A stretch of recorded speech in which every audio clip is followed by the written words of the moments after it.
Hello composers, Mike here, and you are watching Studio Time with Mike.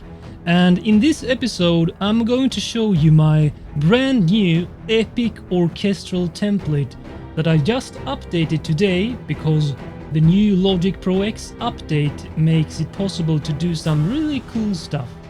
So let's dive into the DAW right now. Alright, so this is my new master orchestral template.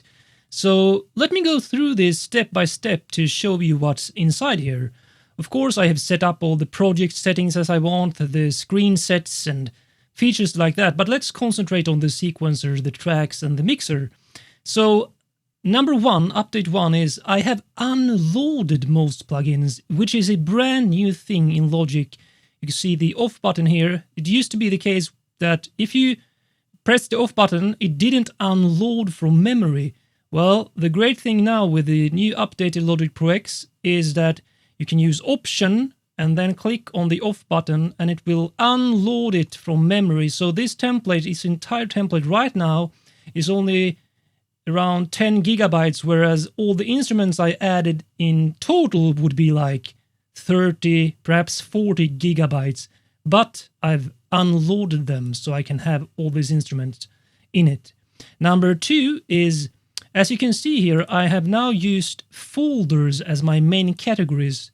I used to have track stacks as the categories right here in the sequencer, but I realized that it was better now with the new feature to have it as folders instead, because then I can have track stacks inside it.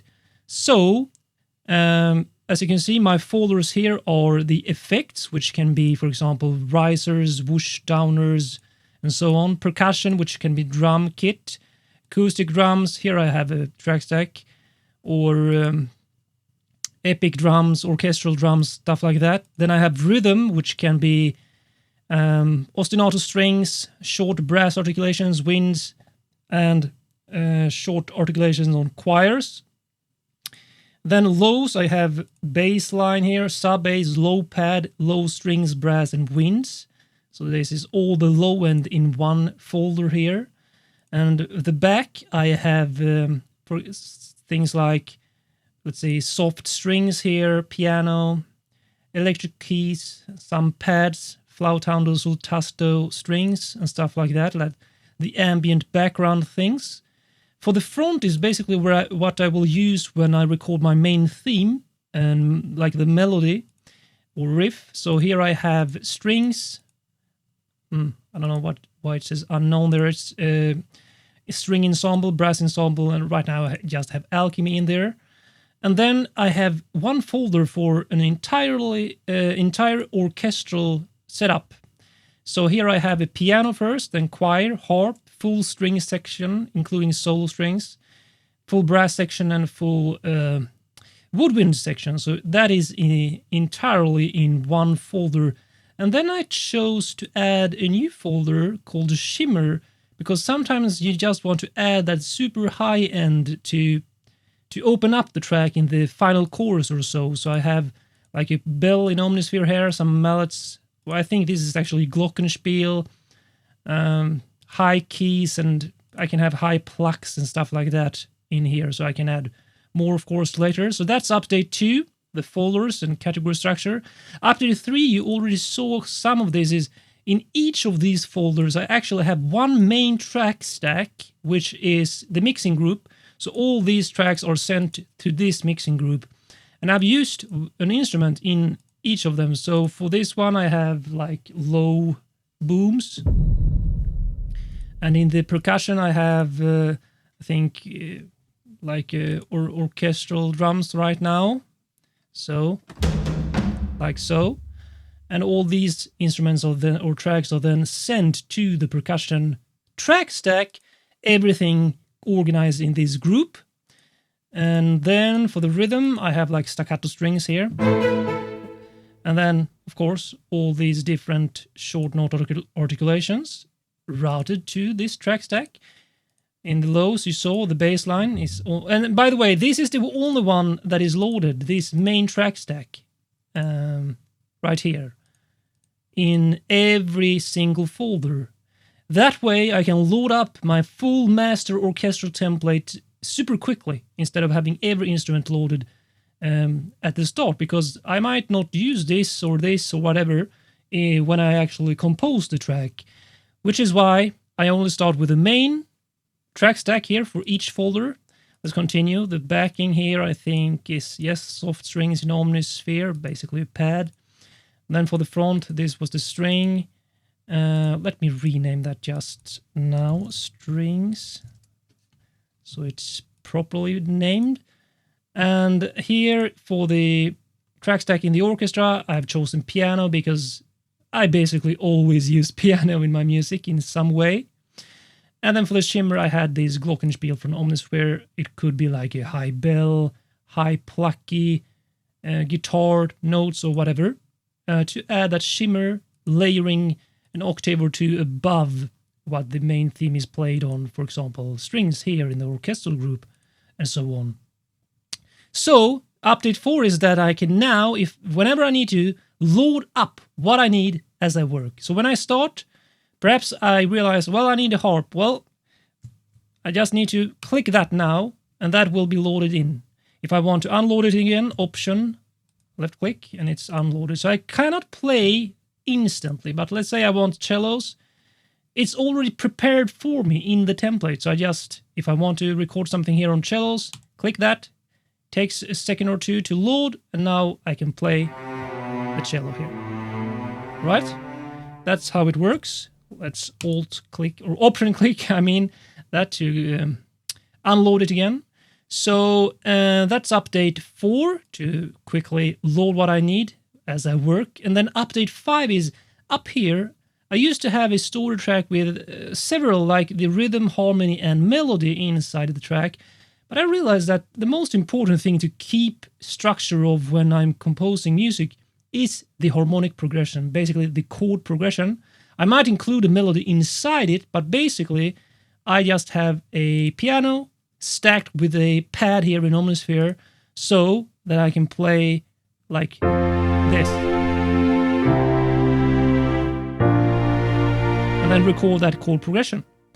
And then I can label the clips here for basically creating a chord track here, which I can use as a visual reference or simply drag and drop to use instantly for arranging my composition.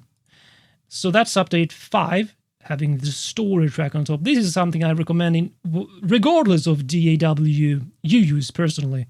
So update 6 is if you go into the mixer, here we can see, for example, by the way, you can see that I've clearly labeled with colors all my different groups. So if I open up the effects here, you can see it's like this magenta color, and then I've chosen to have a different color tint for each of these track stacks in the group. So here's dark blue, and this is a lighter blue for the track stack, just to differentiate them. Now, another thing I did was if I click on Aux here to open up the send tracks, these are 8 send effects that are already mapped and labeled. So I use 5 different reverbs, from a super epic long reverb to a quite large hall to scoring stage to a warm plate reverb, and then to a studio room ambience reverb. Then for the delays, I have an eighth note, quarter note, and quarter note triplets. So I can quickly just go into, let's say the piano here, choose a send, and then since I labeled them, it's also super easy to remember. Let's say I want to 8th note delay there, and let's turn this on now so we can hear it, and let's maximize this so you can hear like so. So that is the send effects already mapped in the template. Oh, I need to option click to close it. So one thing I consider doing next, I haven't yet done so, is to add some production production effects, basically, that I use again and again, which can, for example, be to add a sidechain compressor on the bass that is triggered from the percussion and then dial in so it only listens to the low percussion. basically what you do in electronic music, where you have the kick drum duck the bass line with sidechain compression. You can do that in orchestral music too, if you are a bit more careful with the settings. I might even add a sidechain compressor on, for example, the rhythmic section as well.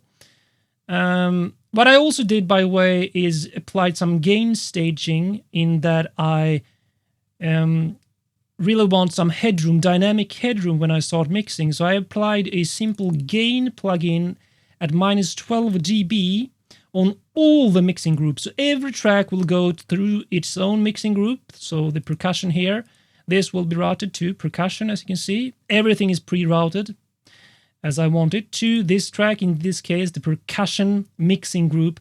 And that has a -12 dB gain applied, which is negative gain.